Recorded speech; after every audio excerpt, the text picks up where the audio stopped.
मैं कुछ सुझाव देना चाहता हूं, क्योंकि हमने चर्चा की है खाद्यान्न के महंगाई के दर पे सभी सदस्यों ने बात रखी, लेकिन जो मूल बात यहां सदन में हुई है उससे मैं कुछ अलग राय रखता हूं। हम महंगाई की बात करते हैं, तुरंत आलू प्याज टमाटर पे आ जाते हैं। हमने क्या सीमेंट सरिया ईंट की बात की, ट्रैक्टर के भाव की बात की, पंप सेट के भाव कैसे बढ़ गए उनकी बात की, क्या किसान की लागत की हम चर्चा कर पा रहे हैं? मैं आंकड़े दूंगा। अप्रैल से जून 2020 ये जो 3 महीने हैं, अगर उसमें सीपीआई फूड इन्फ्लेशन 8% रहा तो काफी होता है, मैं मान रहा हूं। उसी समय में आपका WPI फार्म इनपुट इन्फ्लेशन 27.4% रहा। और यहां मैं लिव्ड एक्सपीरियंस बताना चाहता हूं, अनुभव बताना चाहता हूं। अगर आंकड़ा गलत हो, बहुत सदस्य यहां ऐसे हैं जो खेती करते हैं, जानते हैं, बता दें। 2014 में अगर 1 एकड़ के गेहूं के खेत पे ट्रैक्टर से आप जुताई करते, आपके औसतन 3,000 रुपए खर्च हो रहे थे।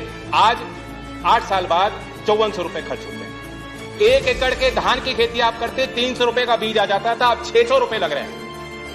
आपके खाद और दवाई पे अगर 3,000 रुपए 2014 में खर्च हो रहे थे 1 एकड़ के धान की खेती करने वाले किसान के लिए, आज 6,000 रुपए तक वो आंकड़ा पहुंच गया। तो हम सिर्फ महंगाई की बात करें, ठीक है, टॉप है, आपने स्कीम बनाई, 2018 में 500 करोड़ दिए।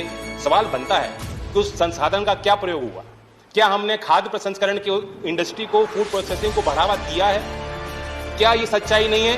क्या टॉप टोमेटो से शुरू होता है, टमाटर से शुरू होता है, टमाटर के प्रोसेसिंग पे आप 12% जीएसटी वसूलना चाहते हो?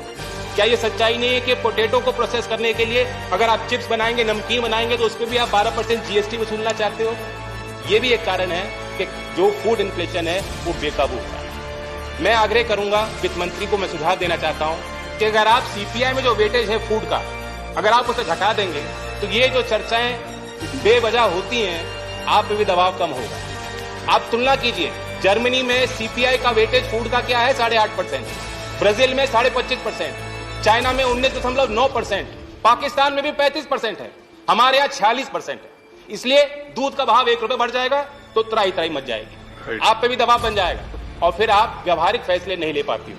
हमने देखा है, दुनिया ने देखा, कॉमर्स मिनिस्ट्री डेलीगेशन तैयार कर रहा था, एक्सटर्नल अफेयर मिनिस्ट्री पीएम को ब्रीफ कर रहे थे, प्रधानमंत्री यूरोप में कह रहे थे कि हम दुनिया का पेट भरेंगे, गेहूं का निर्यात करेंगे, और कुछ ही दिन में आपने निर्यात पर प्रतिबंध लगा दिया। ऐसे फैसले ना हो, इसलिए मेरी मांग है।